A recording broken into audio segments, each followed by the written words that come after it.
Okay, we're live on YouTube. Haven't done this for a few weeks. I've been I've been in Italy. I've been in Italy with my girlfriend.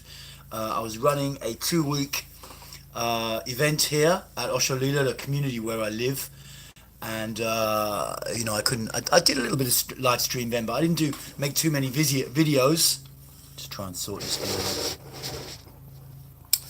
And then I had a workshop to run with my friend Sanjula, rebirthing bioenergetics and emotional release. That went well, and had about 20 people for that, I guess, which is a good number for this kind of intense work. And then I was straight off to Italy with my girlfriend for 10 days, and now I'm back. Now I'm back in full effect, as they say, and I've got quite a busy schedule of workshops coming up over the next few months. Traditionally, in the kind of heavier end of the therapy game, summertime people don't want to do it in Britain, which I don't blame them. Even though I still get people for workshops in summertime, it's because in Britain, when you live in a country like Britain, though it's been a bit different this summer, you don't get so much sun. You don't get so much sun. It's kind of rare, and it could even be that you totally don't even see the sun for like half the summer. So when you're on a weekend and the sun does come out, pretty much the last thing you're going to want to do is sit in a sweaty group room with a load of people screaming and shouting. And consequently, one doesn't really run so many groups in the summer, not over here. And nevertheless, I do the festivals. I go to a couple of festivals and teach there, and meet some new people, try and turn them on to a bit of body-based therapy, bioenergetic stuff. And I also run a few festivals here or teach in those. And I put a few groups on as well, just to keep things moving along. The only places I'm teaching in a minute, outside of the centre here in Dorset, in the south of the UK, the only places I'm teaching are London and Brighton. And I used to do 2-hour classes in Brighton, but I was in Brighton more before, and now I'm not in there so much. So I've kind of reduced that down to just doing days every 2 or 3 months, to doing a day and taking 10, 15 people on a group like that. And it's good. It's nice to do a day as well. And I think something I'm really noticing in the last couple of years is, I thought, it's good to do sessions, 2 hours, but actually people these days are kind of busy. And when they do want to work on themselves, they want to commit to something. It seems like something deeper. I co-lead 7-day workshops here, and they're always full. They're always fully booked. And other stuff. What I'm noticing is that kind of idea of a drop-in class is less popular in this kind of field, or certainly with the people that come to me. And people seem to be much more up for, something really full on. Something really full on. I just got to check my phone a minute. I think it's going to be okay. But it's like definitely the case that people seem to be more interested today. I think people's lives are busier, and they feel like, well, when they are wanting to do something, then let's really commit and go for it. Let's do a week and really clear a load of shit out. And I can understand the mentality, and it suits me, actually. It suits me. It's nice to be able to run something for a week, really full on intense. You get a lot of change going on. I really focus on it, and then I can chill out for a bit, as opposed to running a lot of smaller sessions. I still run small sessions here at the community for people in the mornings. Did a couple yesterday and today, and that's good fun. Get everyone running around in a circle this morning with their arms in the air for like 20 minutes. Making sound and expressing, and opens up these muscles here very deeply. There's a lot of old feelings held in that. I did a video about that once about a year ago and marked it intense. I think a few people followed it and said it was a bit much, but that's a fantastic practice, and this whole body-based thing has just got to come. It's got to come at some point. I think since the 50s people have been into it. And slowly, maybe it's going to come. It's going to come. Anyway, I'm happy to be back online with YouTube. I was a bit sad to miss a couple of weeks. because I was in Italy. One week I just didn't have any Wi-Fi, and the other week my girlfriend had sorted out the tickets, so we were travelling at that time, so I couldn't really do it. And that's how it was. But it's nice to be back. It's nice to be back. I like to give to people, and it's cool. Mohammed, hey Mohammed. So you just signed up. I think you just signed up on the Telegram group. Hey, that's kind of experimental. I'm excited to see how that's going to be. You know, you are the boss. Thank you, man. Thank you. Thank you. Yeah. Well, I am. The thing with me is I have quite a strong boss side, you know, and I always ran things. You know, I'd start at the bottom, whatever I got involved in, and somewhere I'd kind of fight or get my way to the top. You know, that was kind of my attitude. But I also learned a lot of that was mental effort, you know. And I see it in some bosses these days. They put a lot of mental effort into being strong and getting to be the boss, and it never fucking works in the long run. I swear that Steve Jobs guy, poor soul, you know, dead at that age. That is using your mind too much, you know, way too much. You got to get in your gut center, and then you can run something without killing yourself, you know, without fucking having to overdo it. So I'm learning that stuff myself, and as I learn it, I teach it. As I learn it, I teach it. Anyway, what were we talking about? I don't remember now. But the Telegram group, yeah, there's a few people signing up for this Telegram group. I like Telegram. I'm on there a lot when I'm trading crypto and stuff like that, and messaging and chatting with people and listening to stuff. And I thought, well, you know, if I'm on there a lot, I could do a support group on Telegram, because I like to do stuff that's experimental. You know, I don't like to just do the same old, and I don't like to make out like I know it all already, like some workshop leaders do. That's their business. I don't. I like to learn. I like to learn stuff, and particularly learn it through observation, through observing people, through observing, trying new stuff, seeing what works, what doesn't. I wanted to give more support to people because I saw a lot of people wanting to learn bioenergetics and step up in their life, but it's hard on your own. It's hard sitting there in your flat or whatever to get it together. It's not easy, you know, because there is this defensive layer of the mind, you know, it's set up about the age of 1, and it will always take you out when the deep feelings come. And so it has so many excuses why you don't do shit, and then nothing changes, of course. Nothing changes. So the idea with this Telegram group, as it was with the Facebook group, is to have a forum where people can come together and give each other support and say, yeah, I'm going for it this morning, I'm doing half an hour or whatever, and I'm really going to go for it, you know, and get bigged up, be able to ask questions. And with the Facebook group, I like that. It got about 50, 60 people, but the reality is I'm not on Facebook very much. And then I'd find the days go by and I haven't checked in on the forum, and I thought, hey, let's try and do it on Telegram, because I'm on Telegram a bit. I could also try WhatsApp, which is popular, but I like Telegram. People like Telegram if they're paranoid, because it's supposed to be ultra secure and the American government can't get hold of it. I never really understood why people get like that, because I swear to God there's very little that I do in the case of a week that I think the government would be remotely interested in.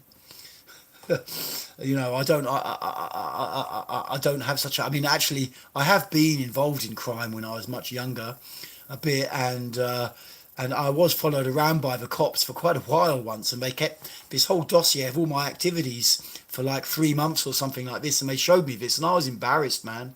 I was embarrassed because my life was so kind of routine, and they were making out that I was earning a fortune doing this stuff, and then I thought, well, if I was, I'd be taking loads of coke with all sorts of suited villains and going to girly bars or whatever, and I was doing none of that shit. I was living in my flat and hanging out with the same old waster mates and getting wasted. So, you know, what am I trying to say? You know, my life sometimes can get a bit kind of stayed in a sense, and it's good for me actually to change things. It can get a bit routine. I lived in this community now for about 16 and a half years, and that's a long fucking time, and I love it. And also it's good for me to get out sometimes and do something different and see how the world is. So that's important, you know. Anyway, with the therapy, you know, the bottom line with this Telegram group is it's just to support people to keep on going and do it. Because what I see is we all hit a critical point in any process of deep change, and when we hit that point, we get out of there. What works a lot in group therapy is you've got a load of people around you. Like we run a training here at Lila, and you sign up for 9 months, one workshop a month, a weekend workshop a month for 9 months. And part of the power of that is that you've got a load of peers going through with you, going through with you. And at some point, you just want to get the fuck out, you know, you just want to get the fuck out. Feelings are coming up, which you've disowned from childhood, maybe acute vulnerability, maybe a lot of anger, and you just think, I'm just going to get the fuck out of it. It's the defensive layer coming in, and you just get yourself out. Now, but of course, you need to face it and go through and keep on moving. But we learn to get the fuck out when certain feelings come. And so having a whole group of people around you who are like ringing you up, connecting you, saying what's going on with you, you know, it's not so easy to just take a back door. The peer pressure helps. The peer pressure helps a lot. So in like manner, because not everyone of course is able to get connected to a group, you know, in like manner, hopefully the Telegram thing will help. Because there's key moments when you need a bit of support, when you need people who are just to know that there are other people out there going through the same kind of stuff that you're going through is actually really, really useful, you know, because when you can share something and be heard, and you know the other person knows what you're talking about, it's like the load comes off psychologically, or a big chunk of it comes off, and that is fucking amazing, you know. And it doesn't work, you know, when you're doing deep therapeutic process, you're doing bioenergetics, you're working on a building site, and you're going into work and telling the other guys about it. They probably think, what kind of fucking bullshit is this? What a nutter. You know, you don't get the support, and so you easily take yourself out and you don't do the development. So the idea with the Telegram group, as it was with the Facebook, is that it is a supportive environment where you can learn. So check it out. It was the last video I made. There's a link to it, and in fact there'll be a link on in the other videos I make from now. And if you're on Telegram or you're going to get on Telegram, you can just come in. And the great thing about Telegram opposed to WhatsApp is you can do it on pretty much any kind of mobile device, laptop, desktop, phone, you know, tablet, whatever. Anyway, let's just check in the chat a little bit. I am a nice boss. Your video is very helpful, direct and valuable. Thank you. Cool, Mohammed. Cool. Good to know you're a boss, man. It's good to be a boss, you know, somewhere. Not to get obsessed with it, but to have that part where you can just be the fucking boss. It's cool. Kilroy, hey, man. What are the best bioenergetics is for the R? Maybe you mean arm? I'm not sure. Just clarify that a little bit before I go into a long spiel about the arms, in case you weren't even asking about the arms. Generally with bioenergetics, it's good to work all around the body, you know.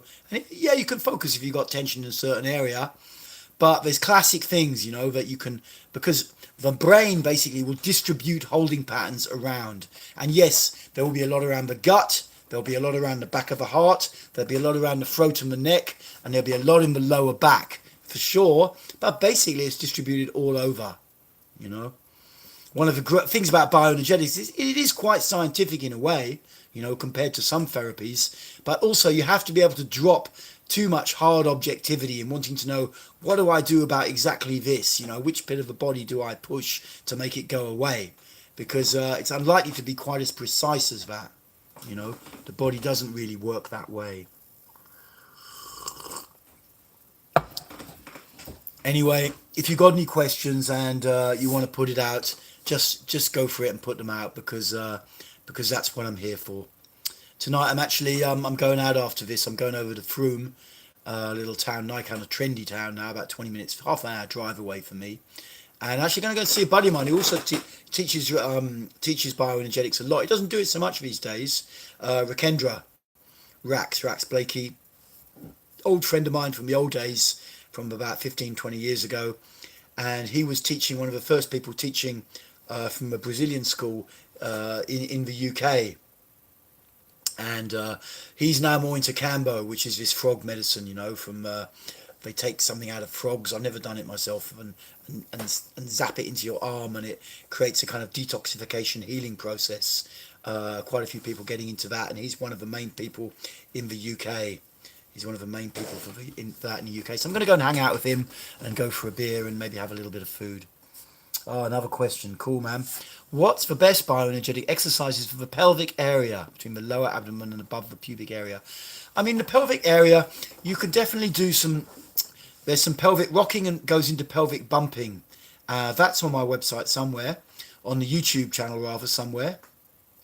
And also for this area, sometimes I get a yoga roller, or they call them a foam roller. I can even show you one.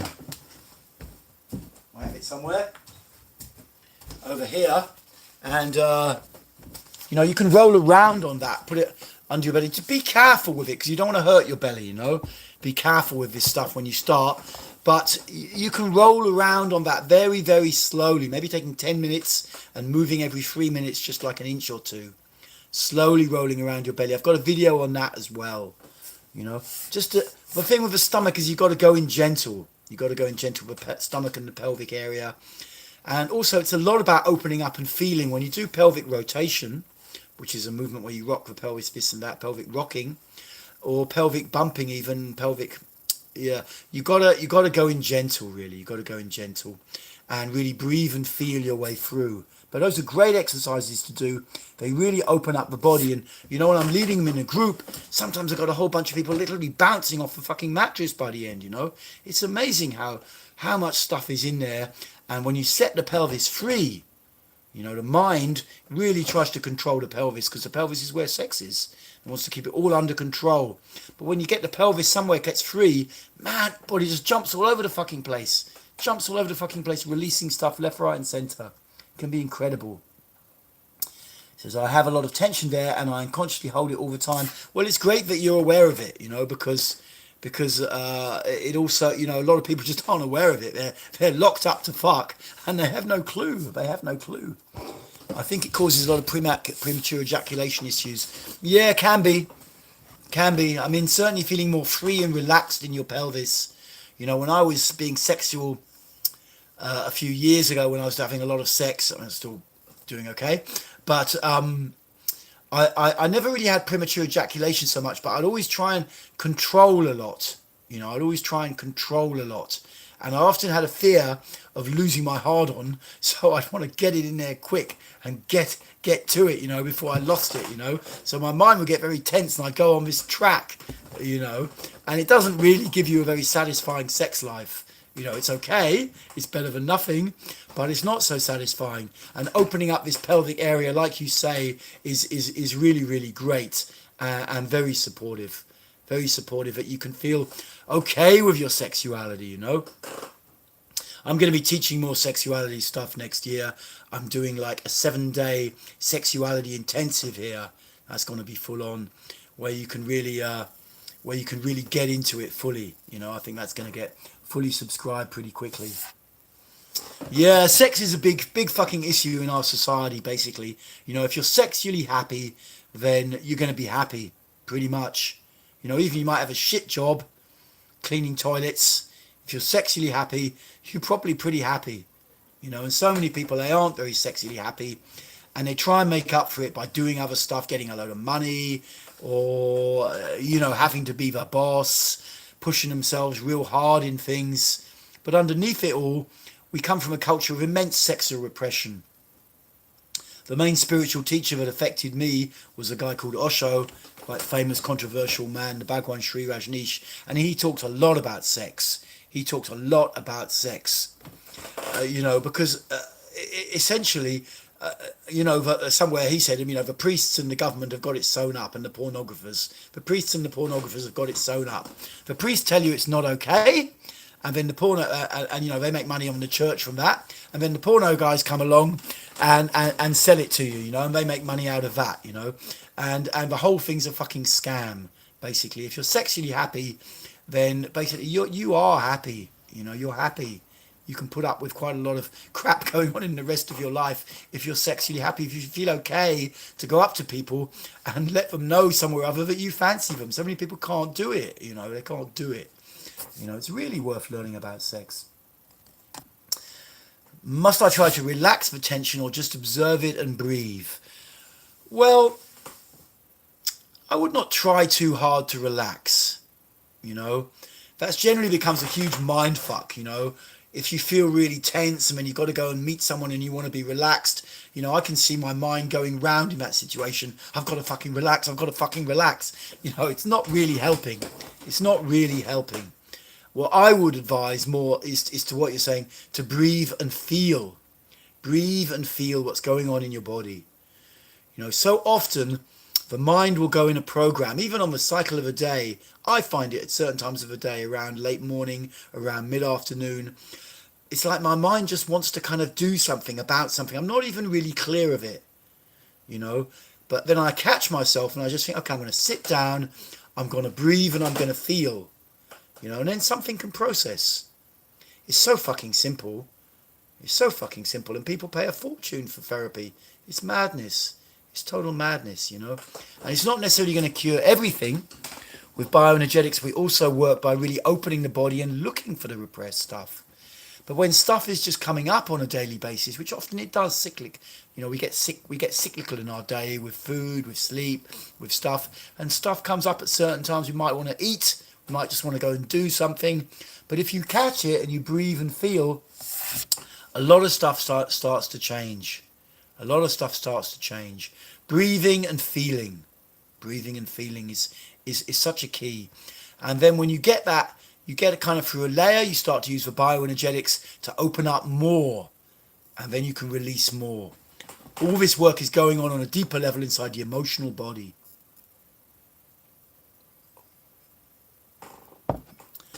Yeah, man. Anyway. All good. All good. So if anyone's got another question, just stick it out. Stick it out. Stick it out. Maybe we'll even get a little troll coming along. Anyway, who knows? Well, there's some guy who comes on every now and again and goes on about Donald Trump or something, how he's the Messiah or something like that. Who knows? I've been checking this week since I've been back, trying to find a venue for my Bristol men's group, which I've been talking about for a while, and I messaged a couple of venues, filled in their online forms. I'll see if they get back to me. It seems like quite a few Bristol venues are going at the moment, which is a drag. Wilder Street is going, where I used to go before, and Hamilton House apparently aren't getting their contract renewed, so I don't know if they're going to be around in 3 months' time either. Maybe if you're in Bristol, you know a bit of an update. If you're in the Bristol area and you know any of you watching this video later or whatever, just get in touch, please, and let me know if there is anything in Bristol that I can use, because I want to get this men's group together, and Bristol's the nearest city for me. We're going to do some experimental shit, you know, and just see how it is, because somewhere I feel like young men in particular, get such a fucking shit deal of it. Such a fucking shit deal of it. You know, they really do, you know, they're left working on minimum wage, surrounded by all sorts of bullshit from the media and social media and God knows what, and, you know, and Me Too and everything, and it's just not okay to be a guy, is often the underlying feeling that I know a lot of guys tell me about, you know. It's just not okay to be a guy, and it is okay to be a guy. In fact, you know, that's what the world is really here for. You know, it's really here for you to develop in. That's what it's here for. That's what it's created for, on a deeper level. Not to listen to a lot of social, political bullshit. That's the mind, that is. That's the mind. Must I try and relax the tension and just observe it and breathe? Breathe and feel, Mohammed. That's the best thing. If you're in an exercise, if you're doing a bow and arch, whatever you're doing, like one of those exercises where you have to just stay in the posture, breathing and feeling is essential, you know, and you can't go, you know, I don't want to go on about it all the time, but the bottom line is when I see people doing exercises, often what's happening is they're kind of tensely holding on, desperately waiting for the bell to finish it, and they do it every day like that. And it doesn't really achieve anything, you know. You've got to relax and breathe and feel. Even though it's difficult, you know, you're doing a bow and arch for, say, 6 minutes at a time, it's fucking challenging, you know, it's challenging. It's challenging, but you've got to try and breathe and feel your way through it. There's no point in just upping the time if you're not upping the breathing and the feeling as well. There's no point if you're not breathing and feeling. There's no point in upping the time. It's not going to achieve anything.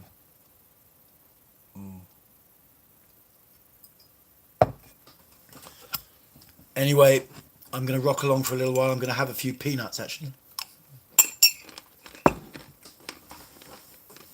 And if you've got any questions,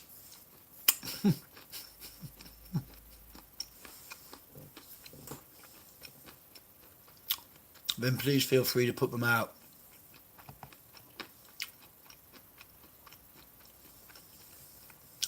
I want to get some more experimental and creative stuff going in my life. I want to get this men's group together, and I want to get some experimental stuff.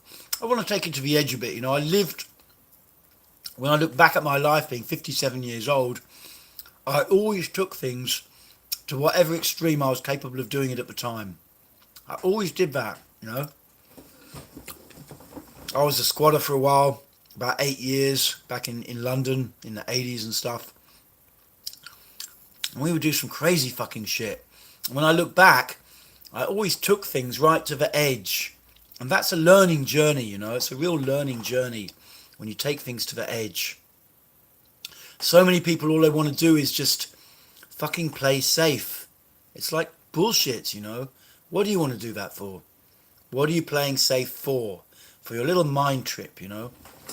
Like where I live, there's a lot of liberal people around, you know, and they all hate Donald Trump. And I'm not the guy that comes on here and says Donald Trump is like God. But it's fucking good that this guy comes along and rattles people's cages. You fucking need it. Osho was the same.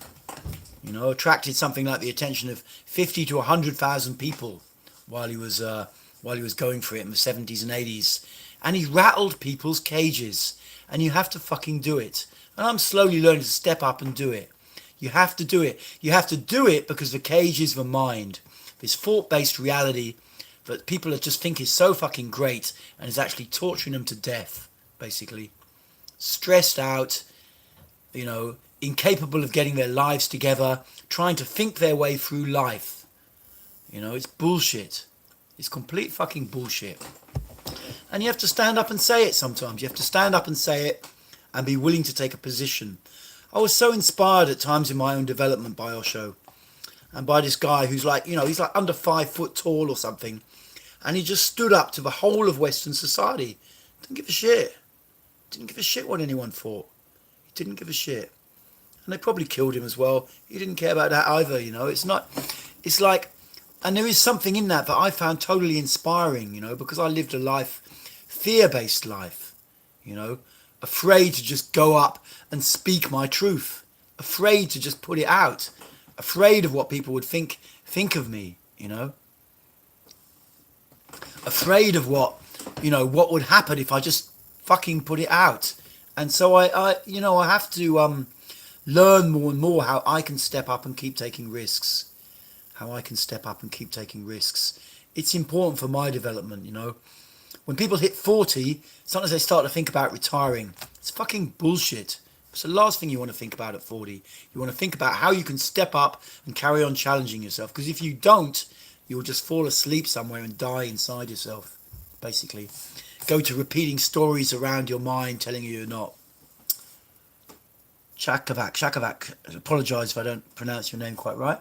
Thank you so much for your videos. My pleasure, man. Can I ask for Telegram? You can join the Telegram channel.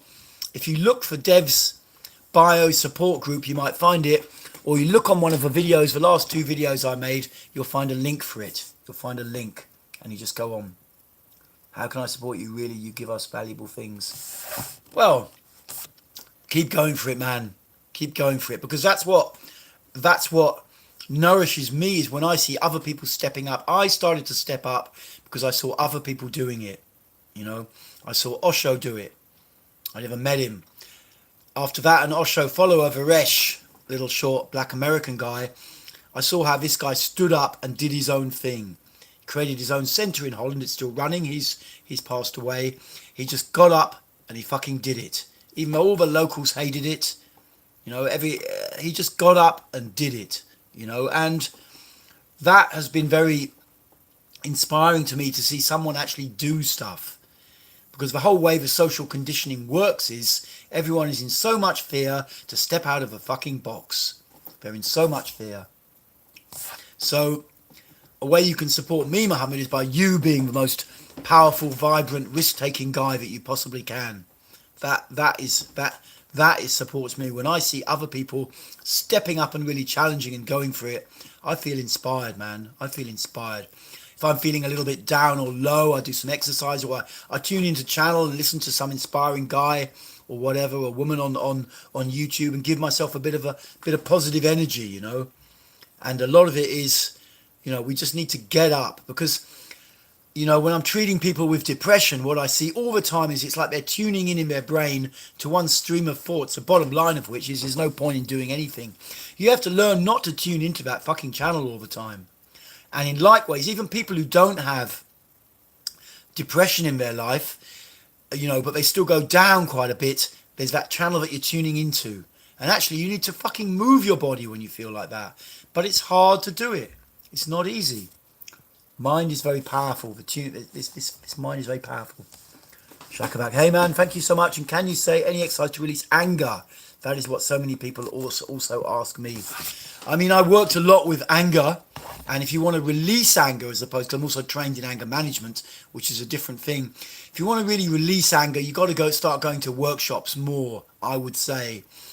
Look for people who work in that field. If you're in the UK, you can come to workshops I run and really start to learn emotional expression.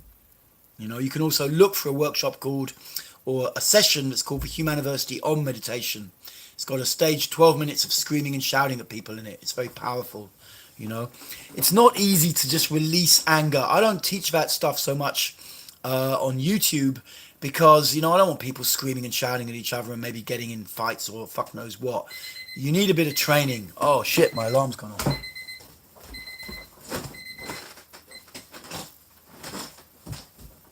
That was from this morning, I forgot it, 6:30. Anyway, you know, it's good to work with people who are trained if you really want to get into anger.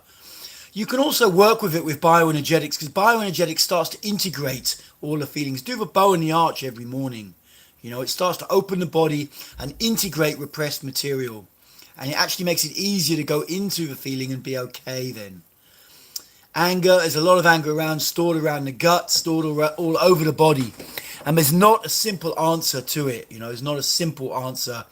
But if there's any way at all, take yourself into a group room situation with therapist and start to get into it. Get into it, you know. When people start to scream, first of all, they have no real fucking clue, you know. It comes out of their head and their throat, you know.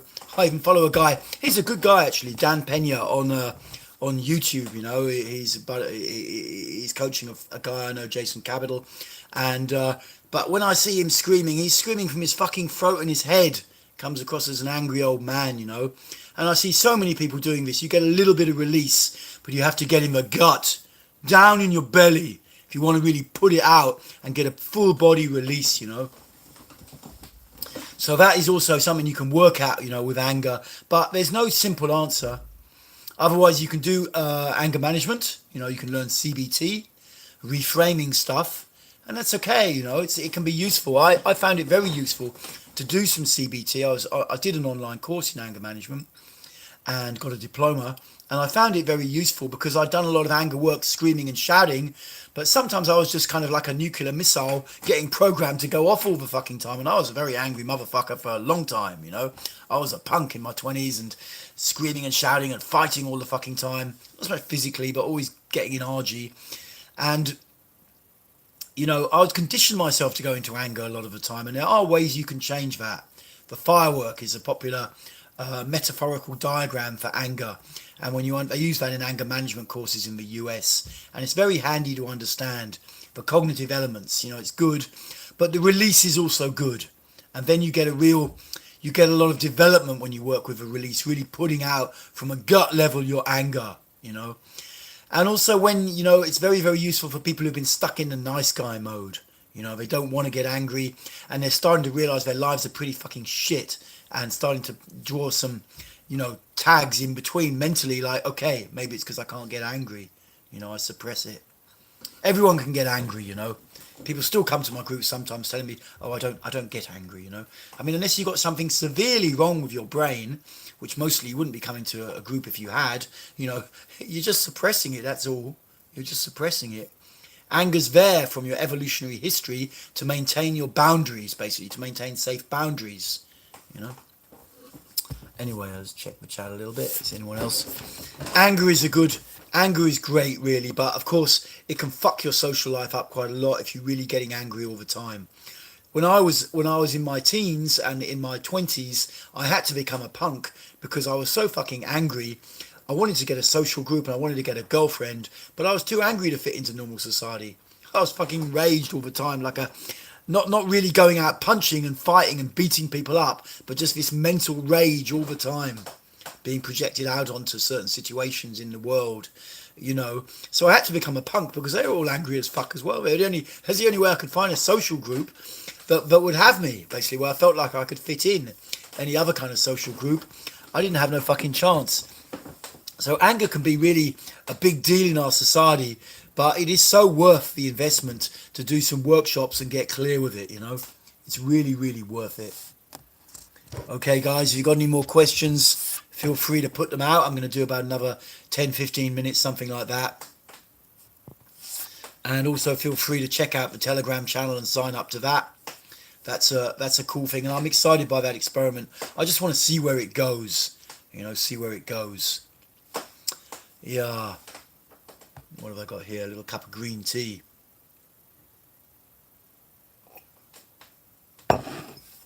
Ask me a question about anything. I don't mind. Sex is always a good subject to ask questions about because, you know, if you ain't sexually satisfied, you probably aren't satisfied in life. And I don't know, people always ask questions like to spiritual teachers, can you transcend sex? And maybe at some point you can, but I think you have to fuck a lot before you can do that, really.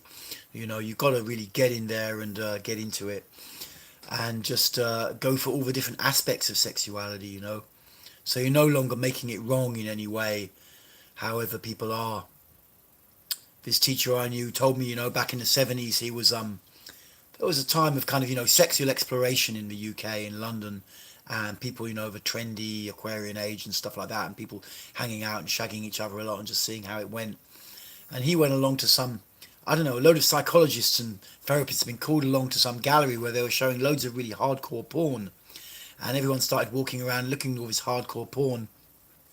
And in the end, everyone stood transfixed against some really hardcore animal sex movie and was just massively into it, you know. And it's like there's so many taboos and controls and everything about sex, but the reality is, you know, we are very sexual beings.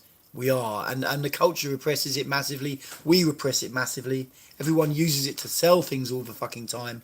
But you have to somewhere come out of it, out of all that bullshit, and just live your sexuality, you know. And it pisses people off. It pisses people off. I was on a group therapy process for some months about a decade ago in Holland, and one woman really fucking was pissed off and triggered by me, and I was sleeping around a lot at the time in the process, which you could do, you know. And I was very happy at some point because I was getting a trip about it, her being so pissed off. I was happy at some point she could say, I can see you're just living your sexuality, and actually I'm just fucked up and I'm pissed off about it, you know. And you have to somewhere do it. You know, you have to somewhere do it, to step out and tell people that you fancy them if you fancy them, you know, to go up to them and make it obvious, to just live it, you know. And then you can come out of this whole mode. There's this whole YouTube, you know, business of how to attract women for young men, you know, and so much of it is a heap of shit, you know. Most women not remotely impressed by any of this shit, you know. You got to be real and you got to be different and have a sense of humor and just go up. Anyone can fucking do it. Break the fucking mold, you know. It doesn't matter if you don't look super great or super good, you know. You will have stuff inside of you that will attract the opposite sex if you want to attract them. You will have it there. You just have to bring it out, that's all. And you need a bit of courage, that's all, to keep taking risks. Sometimes I watch that guy Tyler or whatever his name, and I like what he does. I've only watched him a few times, but he's original, you know. He breaks the mold. Yeah, there's this whole language around the pickup scene. Some friends of mine are into it and stuff. But he also somewhere, he breaks the mold a bit and says, that's what you got to fucking do. You got to realise, like, the culture we're living in, everyone's like a fucking robot. Like a fucking robot going around in this program, and you don't need to do that. And if you break out of the mold, you know, you meet all sorts of people. You meet all sorts of people. In the UK, it's not easy to go up and just start chatting to people, but you can. You can do it. You've got to do it a certain way. You've got to have a lightness to you or whatever. You've got to clear a bit of stuff out, and then you can just do it. You can just go up and start bloody talking to people. You know, and when you feel confident like that, when you feel confident just to go up to people and chat to them, then you feel confident also to approach people of the opposite sex. Just to put your energy out, to radiate a bit. You know, yeah, it helps if you dress smart. Yes, it helps if you carry yourself in your posture a certain way, but the bottom line is you got to find your unique individuality and be prepared to live that. And that is intrinsically attractive. You know, I'm still learning this shit. I'm still learning this shit. But that is what it comes down to. Is what it comes down to. It doesn't really come down to dressing nice all the time or dressing like this or doing that. It's a little bit narcissistic, half that stuff. You got to find your unique you and just stick it out in the world. Working with the gut always helps a lot. Working with the gut helps a lot. Okay, guys. So if you got a question, stick the question out. Stick it out. I don't care if you're a fucking troll and you want to sit here asking boring mind bullshit or whatever. Or I don't care whatever question it is, you know. Just stick it out. Put it out. I like to support people. It's fun, you know. So many people in my peers, in workshop leaders and therapists, they want to kind of charge you for everything, you know. They come from that mentality to take part in the group or whatever. You have to pay a good bit of money so that you commit, you know. And I understand that mentality, but I just put stuff out on YouTube. I don't care. Some people other therapists sometimes get pissed off about it or whatever, but that's their feeling. It's fuck all to do with me. It's fuck all to do with me. You know, I think people have a right to learn and do stuff. And anyway, whether they do or not, I'm happy to put stuff out on YouTube. And I never really put a video out that I thought like, fuck, I shouldn't have done that. Some stuff is kind of intense, working directly with feelings, and I don't feel comfortable to put that stuff out always. But the bioenergetics, I put it out. And it's good, you know, to be open like that. It's good to be open like that because people come towards you who need you, and you anyway make money. You know, I get clients, get people come to workshops, people can see me in advance. You know, if you're taking on a therapist, you know, someone to work with you on a deep level, you know, of course you want to see them in advance, you know, because the bottom line is you've got to trust that person and feel like, you know, they've got your best interests at heart. And if you don't feel that about someone, how are you going to open up to them? You know, how are you going to open up to them? You know, it's not easy. So I like to do my stuff on YouTube, and I believe in this kind of basic openness of putting things out somewhere. It's okay.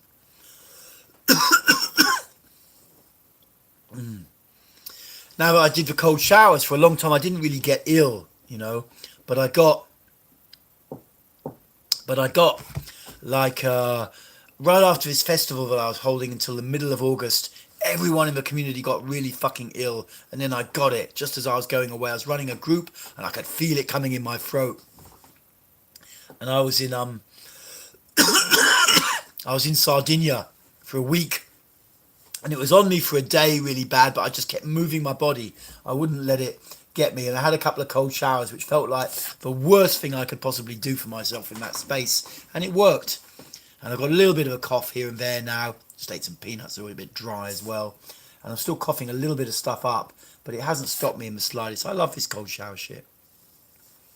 Right, Trevor, hey man, good to hear from you. Pain and anger need special work. Everyone avoids it unless you go one-on-one, but I feel it could be worked on somehow. Yeah, in groups. Groups are also okay. And generally opening the body, see what people don't realize so much often with bioenergetics, as you open the body, the side effects is not just like emotions get released and go away. You feel more okay to have the feelings. You know, when we feel like vulnerable, if the chest is more open, then it feels okay to be vulnerable. You know, it feels more okay. If you're more energy in your belly as well and in the heart, you feel more okay to be angry, to be pissed off. You know, you feel more okay. That's the bottom line. So you can work on it one-to-one. You can also work on it in groups, and you can also, to a degree, work on your own. Because also the reality is your mind doesn't really know what's going on inside of you with all accuracy. What you know is by observing your own behavior and your own thinking patterns, and you can work stuff out. But you don't really know. For a long time, I carried around the idea that I had a horrific childhood and it was all very bad, and I had to do tons and tons of therapy. And in some ways, that was accurate. But in other ways, I didn't take the first step because of that. You know, that self-image of being so damaged somewhere, better not look at it, just keep taking substances or whatever. And actually, you know, as long as you're not completely insane, you can basically start to put, engage with yourself, doing the exercises, and your body will process stuff at the rate that is suitable for you. It doesn't really spin you out too much. That's why I always teach healthy ego. Having a healthy ego is good, because it allows you to process at a normal level, a normal level. So for me, pretty much anyone, certainly anyone over the age of 18, can get started with this body-based therapy stuff. You can get started with it, and the sooner you get started with it, the sooner your life gets better and you move on. Hi, Devaraj. Hi, Silvana. What do you suggest learning about Tantra? Where do we start from? I mean, you can start even by just listening to like Osho. He's got two great discourses on Tantra, in fact, three, basically. And you can download those from a website called oshoworld.com. And you want to look for Tantra of a Supreme Understanding, which I think is 10 discourses, and the Tantra Vision 1 and 2, which is two sets of 10. That's a great learning, it just, because Tantra is not what people think it is really. It's actually a lot about feeling and breathing and opening the body. Bioenergetics is actually very, very tantric, as I would see it. And it's also about doing exercises with partners, usually of the opposite sex, but it doesn't have to be. Can be okay for gay people also as well, and using the relationship in a sense to go deeper within yourself, which anyway you ideally are doing in a relationship. You've got a relationship because you get triggered in relationships. So the first thing I say to people who want to learn about themselves and who want to learn about something like Tantra is get in a relationship or get some connection with someone else so that you're back in the game, so to speak. Or if you're in your relationship, start to take a little more risk to expose what's going on inside without blaming the other, This to me is the core of Tantra. And then you've got the interpretation of it out in the world, which varies from person to person, but often goes a lot around doing funny breathing postures and this kind of stuff and yab yum position, all of which is okay, and there's nothing wrong with it and it can go deeper. But to me, the core of Tantra actually is more to do with using love relationships to develop more self-awareness. And that is what I understood from teacher Osho, who was probably the greatest tantric master that ever lived, I would say. In fact, I'd say there's probably not much competition. There's not much competition on this planet anyway, and I don't know any others. So I would start with listening to Osho. You can also read Tantra of the Supreme Understanding. It was a famous book for quite a long time. Discourses on Tilopa's Song of Mahamudra. You can also read that, but it's great to listen to his voice, and it's free, and that will keep you happy for a month listening to a bit of discourse, and it starts to teach you a lot about what it's really about, the journey of acceptance, that's deep stuff. I would recommend that. oshoworld.com, check it out. Okay, I'm going to do another 2, 3, 4 minutes, 5 minutes. If you've got some questions, do put them out. If you just want to say hi, put it out. Check in. Always looks bad, I think, when I eat on the thing, but I've got to go out in a bit and see my buddy Vikendra. And we're going to go for a drink and maybe get a little bit of food. And that might take a while. So I feel like I need a little bit more. Hey, guys. Probably not so great to just sit there watching me chew peanuts, I agree.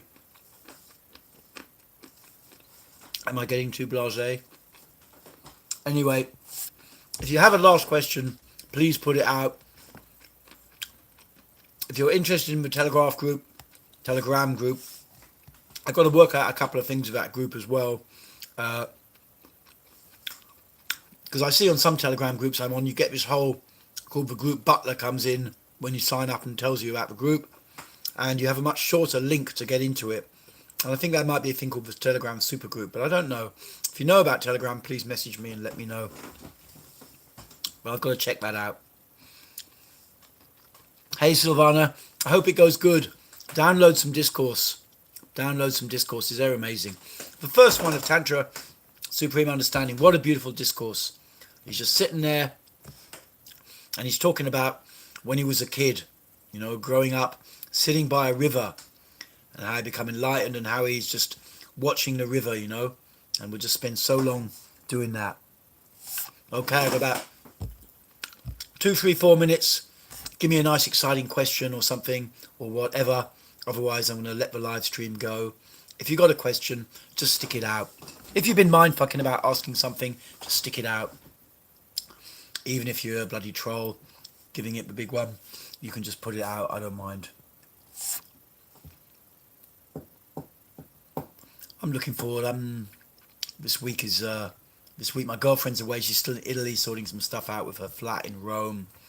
And, you know, I got to be somewhere, not spend too much time on the computer or whatever, you know. It's like, so I'm trying to do that.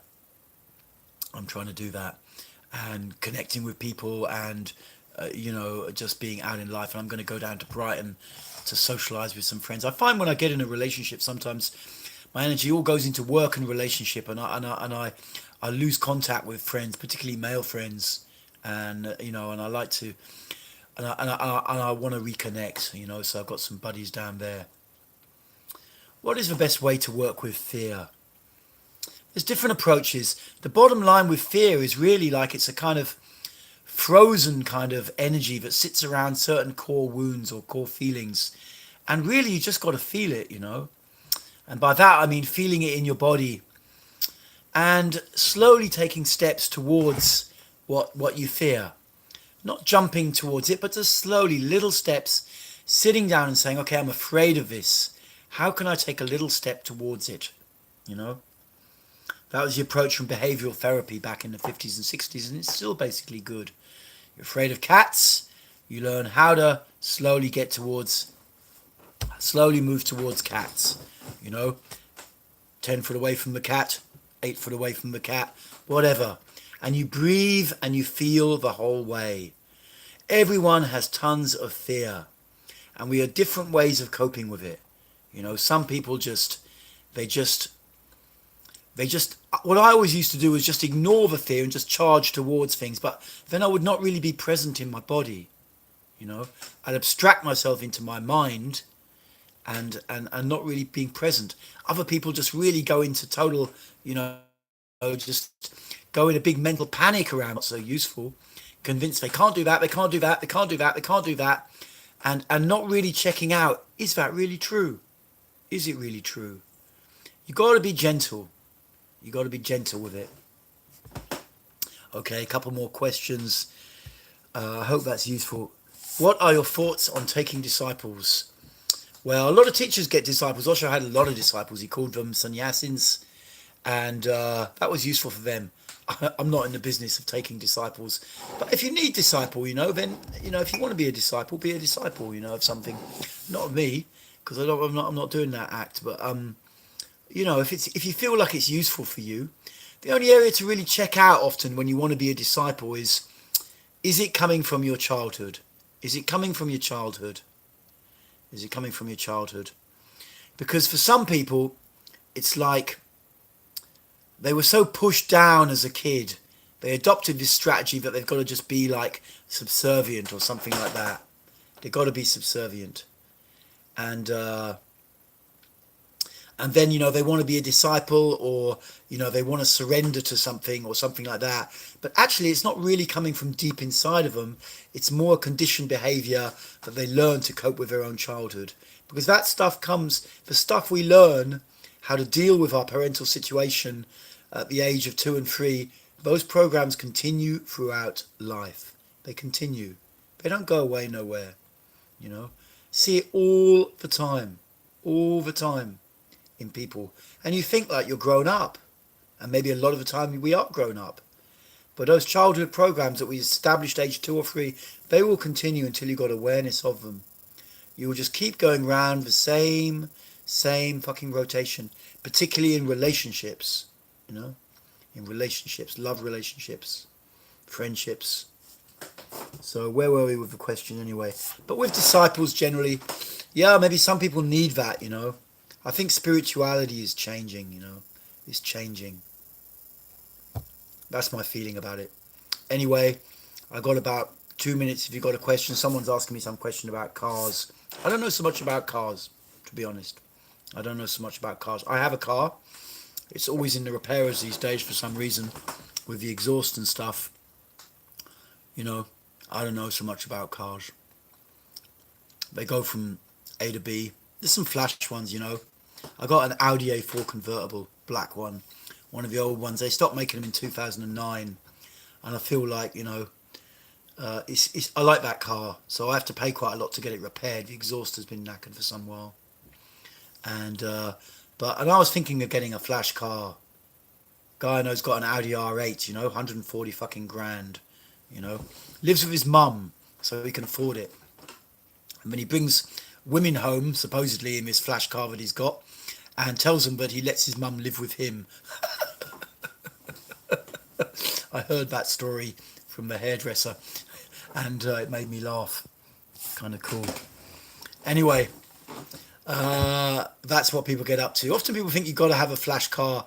You know, it's like I did a video today about being a boss.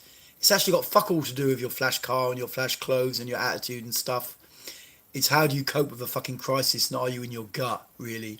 But what we learn in today's society is to adopt the behaviour and the look of something in the belief that it will give it to us. And to a degree, you can condition yourself into good behaviours by paying attention to the outside appearance. But to a degree, you also can't, you know. To a degree, you also can't. You have to get right inside your body and feel more. Okay, guys, I'm going to check out now. And thank you, everybody. Cheers. Bye for now. What's your opinion of ISIS? I don't know much about it. Don't know much about it, to be honest. I thought maybe they'd stopped. I don't read the news anymore. So it's quite rare that I'm kind of in touch with these things. What I know about politics is that all countries treat it differently. And politics is basically bullshit. It's basically bullshit. Bullshit, all of it. You know? You just don't need to be busy with that. You're alive. You can fucking live, you know. The last thing you want to do is be busy with politics. I mean, fuck that. Okay. See you, Mohammed. Respect from Algeria, man. Cool. See you guys. I'll be back next week, next Tuesday, for sure. Cheers. Thank you, man. Cinnamon moments. Cheers.